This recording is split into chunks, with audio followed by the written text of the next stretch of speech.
नमस्कार दोस्तों, मैं पूजा शर्मा स्वागत करती हूँ आपके YouTube channel education hub with trick में।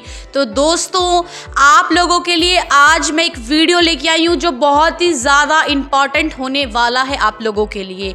अगर आप लोग भी UG BA फाइनल ईयर के स्टूडेंट हैं और आपके पास पॉलिटिकल साइंस है तो ये वीडियो आप लोगों के लिए बहुत ही ज़्यादा इम्पॉर्टेंट है, क्योंकि अभी आपके एग्ज़ाम होने वाले हैं और उसी एग्ज़ाम को लेकर के इम्पॉर्टेंट जो क्वेश्चंस हैं जो डेफिनेटली एग्ज़ाम में पूछे जा सकते हैं उनका मैंने वीडियो बनाया है। प्रश्न जो है आपको बताऊंगी।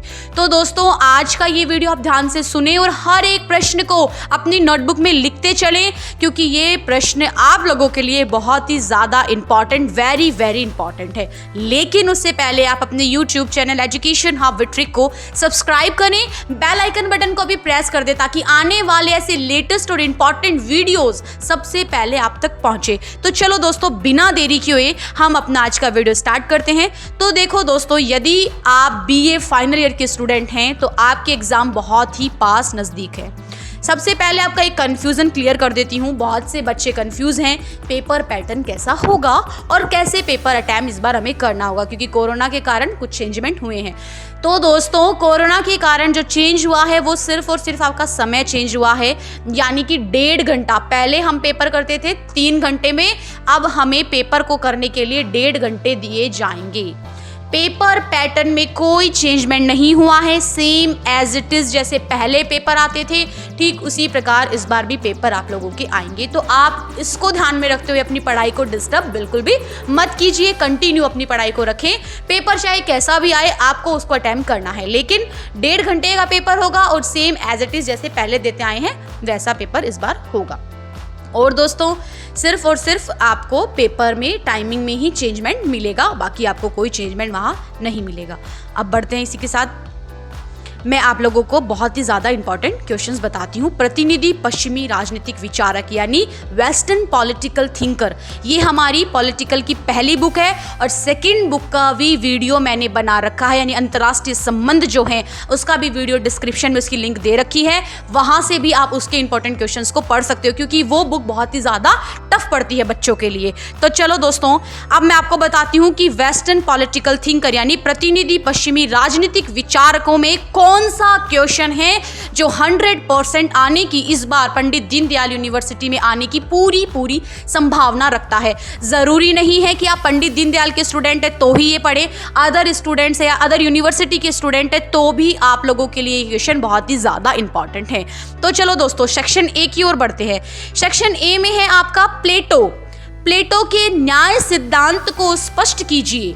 न्याय का यह सिद्धांत उसकी राज्य की अवधारणा को कैसे प्रभावित करता है। यानी सेक्शन A में जो प्लेटो है उसका न्याय सिद्धांत अगर आप पढ़ के जाते हैं तो ये आप लोगों के लिए आने की पूरी संभावना रखता है। इसे आप 100% ये मान के चलें कि ये आने के चांस रखता है, प्लेटो का न्याय। आगे बढ़ते हैं सेकेंड क्वेश्चन की ओर।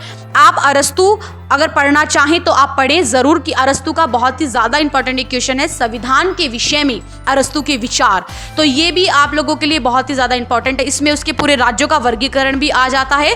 ये प्रश्न भी 100% एग्जाम में आने की पूरी संभावना रखता है। संविधान के विषय में अरस्तु के विचारों का वर्णन कीजिए। आगे बढ़ते हैं।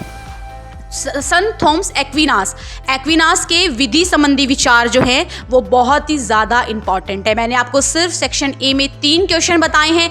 अगर इन 3 क्वेश्चंस को आप ध्यान से समझ के पढ़ के जाएंगे तो डेफिनेटली इनमें से 2 क्वेश्चंस तो 110% आ जाएंगे।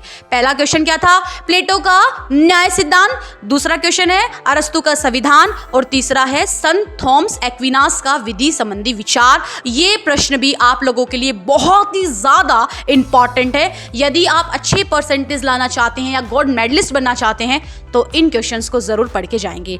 आगे बढ़ते हैं सेक्शन B की ओर। तो सेक्शन B में है मैकियावेली अपने युग का शिशु था, इस कथन का विश्लेषण कीजिए। ये भी बहुत ही ज्यादा इंपॉर्टेंट, इवन ये 110% आने की पूरी संभावना रखता है दोस्तों, कि मैकियावेली अपने युग का शिशु था, इस कथन की पुष्टि कीजिए। तो ये भी आप लोग पूरा अच्छे से अटेम्प्ट करके आएंगे और इसे अभी तुरंत पढ़ना स्टार्ट कर दें। ये क्वेश्चन भी आप लोगों के लिए बहुत ही ज़्यादा इंपॉर्टेंट है। अब हम पढ़ेंगे रूसो।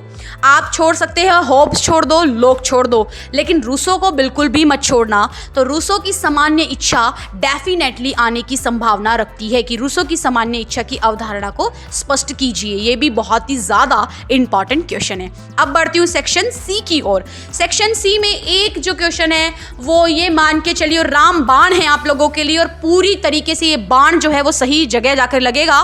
बेंथम के उपयोगितावाद तथा उदारवाद पर उसके प्रभाव का विवेचन कीजिए। यानी कि जो बेंथम का उपयोगितावाद है वो आप अभी तुरंत पढ़ें, ये भी पूरी संभावना रखता है एग्जाम में आने की। बेंथम का उपयोगितावाद। और दूसरा प्रश्न सेक्शन सी से आने की संभावना रखता है मार्क्स का भौतिकतावादी जो सिद्धांत है वो भी पूरी संभावना आने की रखता है। यानी मार्क्स और बेंथम सेक्शन सी में डेफिनेटली एग्जाम में पूछे जाएंगे। यदि दोस्तों मैंने जो प्रश्न आपको बताए हैं वो अगर आप पढ़ के जाओगे तो ये मान के चलिए आप बहुत ही अच्छे परसेंटेज लेके आ सकते हैं।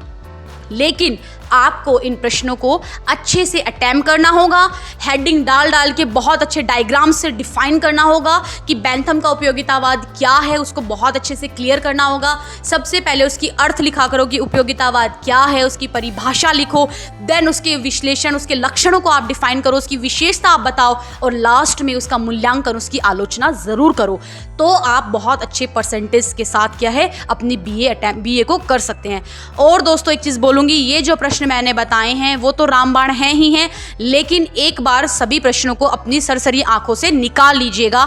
इन प्रश्नों के भरोसे ऐसे नहीं कि हम बिल्कुल इन्हीं प्रश्नों के भरोसे जा रहे हैं, दैट्स इट। नहीं, जिन्हें सफल होना है वो तो पूरा पढ़ के जाएंगे। ये तो वो प्रश्न है जिन्हें हम अत्यधिक महत्वपूर्ण दृष्टि से देखें, जो बहुत ही ज़्यादा इंपॉर्टेंट है। अगर आप ये प्रश्न अच्छे से पढ़ के जाओगे तो डेफिनेटली बहुत अच्छे परसेंटेज से पास हो सकते हो। और यदि आपका सपना है कि बस मुझे तो सिर्फ पास मार्जिन से पास ही होना है, तो आप सेक्शन सी को आधा भी पढ़ के जाओगे तो इस बार आप आराम से पास हो सकते हो, क्योंकि 50% पेपर ही आपको अटेम्प्ट करना है। और फिर से बोलूंगी, पेपर पैटर्न में अभी तक तो कोई चेंजमेंट नहीं हुआ है, आगे का कुछ कह सकते नहीं। पेपर पैटर्न पहले जैसा था वैसा ही रहेगा। मैं उम्मीद करती हूँ कि जो भी क्वेश्चंस आपको बताए हैं वो पहले से आपको याद होंगे और आप बताने के बाद बहुत और अच्छे से उन्हें याद कर लेंगे। तो इसी के साथ अब आपसे अलविदा लेती हूँ।